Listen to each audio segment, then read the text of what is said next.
Good morning, everyone. Today we are talking about type 9, which is the last type in the Enneagram, which is also the type that I closely align with. This is the Peacemaker. So Jenny's going to tell us a bit more about me. Yeah, so we have a lot of nines all over the place. This is another type that can be pretty easy to identify once Larry and I get into describing it. But when the peacemakers are in health, they're natural mediators. When they're in stress, that can kind of be combated with being afraid of mediation or afraid of conflict, but when they're really taking care of themselves, they kind of fall into that natural role of being able to manage and organize people and systems to just get us on track.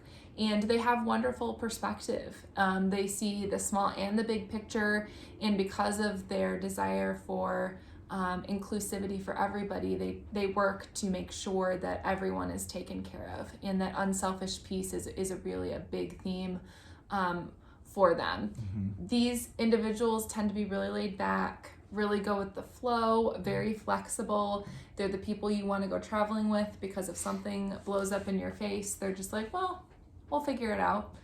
So they tend to take all the rest of us down in the room in a really positive way. One really famous type 9 is Barack Obama.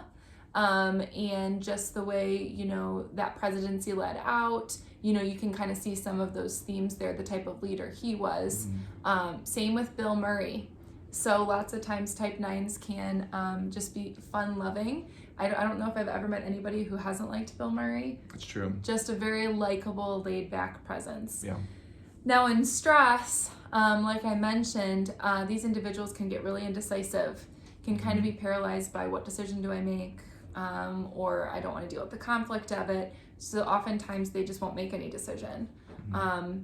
They won't even go into the idea of I'm going to make the wrong one. They're just like, I'm going to go to bed instead. Don't want to think through it. Don't want to process it. I just want to sleep. They can be overly dependent at times, especially with decision making, and they would rather just put it into the hands of someone else than do the mental processing of it. And they can also numb negative emotions. A lot of times they can be referred to as sleepwalking through life. Yeah. And this is actually a very sad, when we were working through this and figuring it out, it's a very sad perspective. Mm-hmm. That, because when you're sleepwalking, you miss out on the negative things, but also the really beautiful things of life. Yeah, and you'll hear those themes in the Sleeping at Last song about sleepwalking through life. It's the first time I heard that song, I cried. It was very sad. Yeah, but again, the whole point of the Enneagram is to be aware of our shadow areas so that we can know why we are the way we are and work through those things.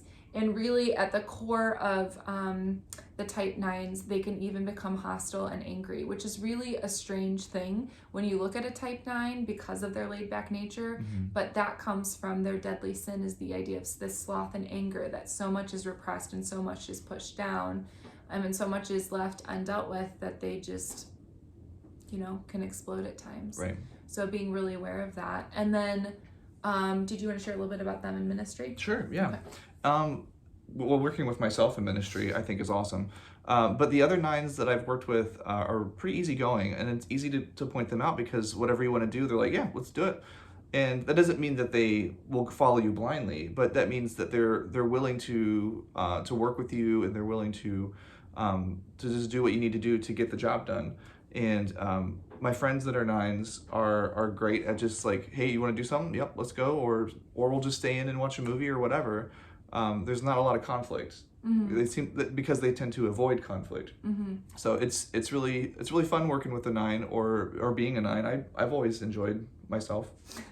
But one of the examples there is if Cory talks to one of his friends on the phone, he'll be like, yeah, I talked to so-and-so for like an hour, and I'm like, oh, how's this going? And he's like, oh, I didn't ask. And I'm like, how's that going? And he's like, I don't know.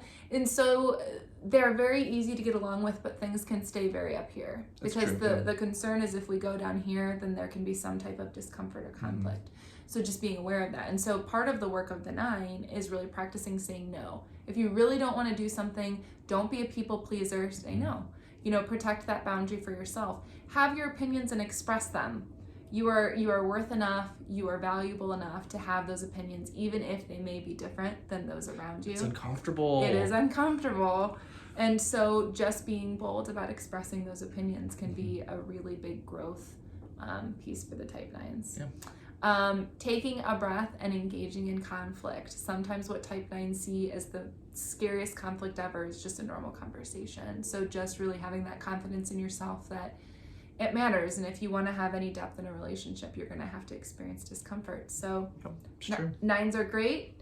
We have to watch them with their sleepwalking, but we can just value them so much for their natural mediation and their opinions when they're willing to share them with us. 9s are the best. It's not biased at all.